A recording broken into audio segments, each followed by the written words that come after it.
This is my girlfriend's name. We'd been dating for 8 months and I still didn't know her name. I was too drunk when we met to care and just saved her number as Red Dress Girl. Now it was way too late to ask. The first few weeks I kept waiting for her to say name, but she never did. I tried the Starbucks trick and when they asked for a name, she said Jessica. Finally I thought I'd solved it, but the next day she told them Amanda, and the day after that it was Sophie. When I asked her about it, she said she didn't like strangers yelling her real name, so she always gave fake ones. I looked for mail at her apartment, but everything was addressed to current resident or valued customer. Her electric bill was paperless and auto-paid from an account she said her dad had set up years ago. When packages arrived, they just had her apartment number on them. She said she used some abbreviation when ordering online because her name was too long for most forms. Her friends all called her different things like babe and honey and girl, like everyone was in on some conspiracy. When I asked one friend what my girlfriend's actual name was, she laughed and said, "You're so funny," and changed the subject. I started to wonder if the friend even knew. Something cold settled in my stomach at that thought. I tried to get her driver's license when we went to a bar, but she said she didn't have one because she grew up in New York where nobody drives. She showed the bouncer something on her phone that he accepted, but when I asked to see it, she said the battery had just died. We went to 5 different bars over the next month, and she never once showed physical ID. I suggested we take a trip somewhere tropical, so she'd need a passport. She got excited and started planning, but then said her passport had expired and the renewal process was backed up for months.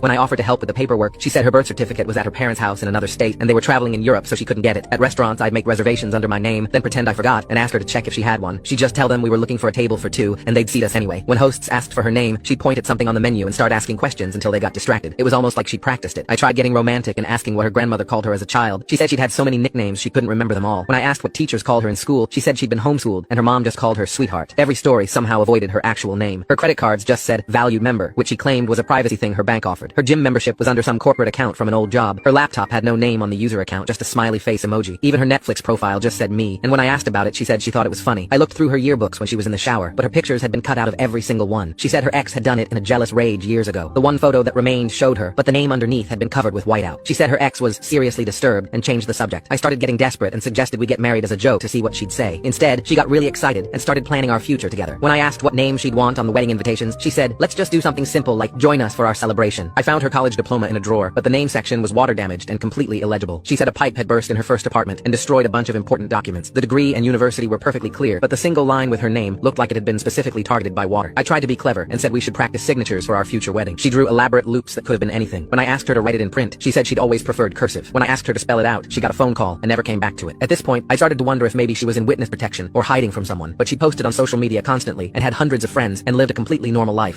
Scan the QR code to download TikTok. The subsequent story endings are explosive and full of hidden surprises waiting for you. You can also get rewards by creating a new account.